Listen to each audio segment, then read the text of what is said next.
Bienvenue dans cette vidéo de psaume couche par couche sur les traits poétiques du psaume 8. Notre objectif est de révéler la beauté et la puissance du texte original de ce psaume, chose qui est tout aussi intéressante que de connaître l'hébreu soi-même. Nous avons intitulé ce psaume « Que ton nom est majestueux » parce que cette phrase clé est répétée au début et à la fin de ce poème. Nos trois traits poétiques sont les suivants. Du haut vers le bas, au commencement, que ton nom est majestueux. Commençons par du haut vers le bas. Le psaume 8 loue la majesté du Seigneur depuis les hauteurs jusqu'aux profondeurs de la création, littéralement depuis les cieux jusqu'aux profondeurs de l'océan. Au milieu de tout cela se trouve l'homme en tant que médiateur. Ce psaume se poursuit avec une discussion de la gloire de l'Éternel sur et au-dessus des cieux.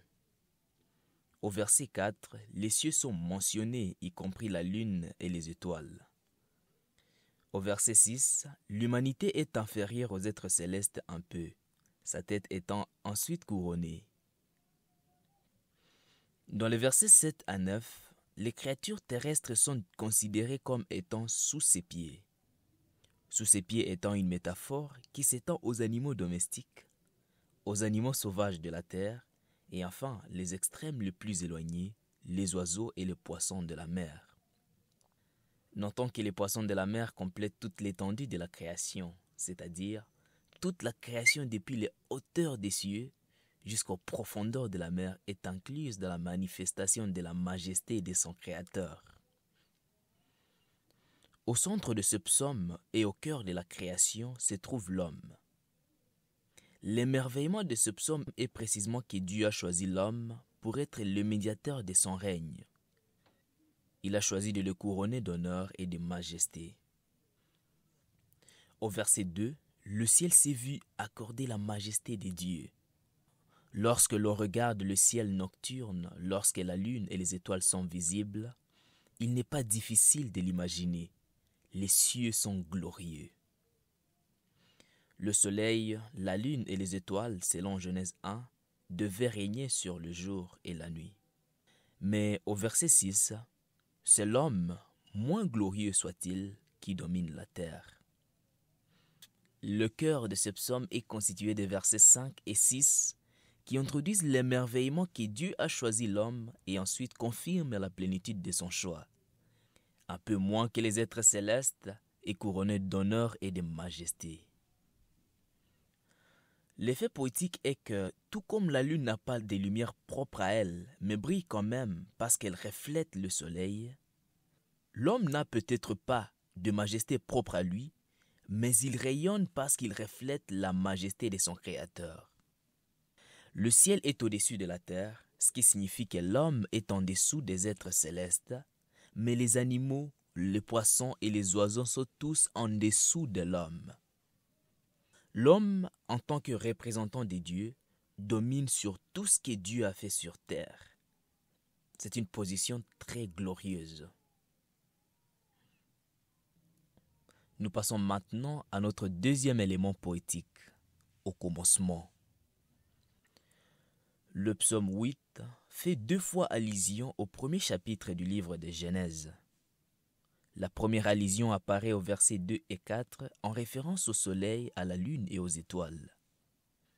Et cela nous amène à penser à Genèse chapitre 1, le verset 16, lorsque l'Éternel a créé ces corps célestes. La seconde référence est plus forte, c'est au verset 6 à 9, où l'on nous parle de la façon dont Dieu a désigné l'homme pour dominer sur les animaux. Peut-être faut-il penser à Genèse chapitre 1, le verset 26, où Dieu a ordonné cette même chose. Psaume 8 a été appelé la version musicale du premier chapitre de Genèse, ou encore Genèse 1 mise en musique, car il se présente comme une méditation lyrique sur l'histoire de la création. Le verset 2 fait référence à la gloire de Dieu sur les cieux, et le verset 4 fait référence à la lune et aux étoiles. Dans Genèse 1, Dieu crée les cieux, et au verset 16, les 2 grands luminaires qui sont le soleil et la lune, ainsi que les étoiles. Le verset 6 reconnaît que les hommes ne sont inférieurs aux êtres célestes qu'un peu. Cela rappelle Genèse chapitre 1, le verset 26, dans lequel il est dit « à notre ressemblance », c'est-à-dire à l'image des dieux.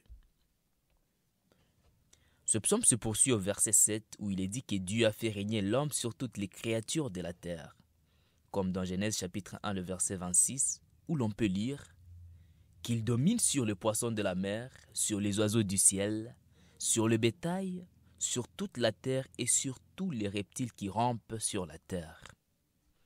En reprenant si largement Genèse 1, ce psaume invoque le moment où Dieu a accordé pour la première fois la domination à ses créatures, notamment la domination du jour et de la nuit au corps céleste et la domination sur toute la terre à l'homme.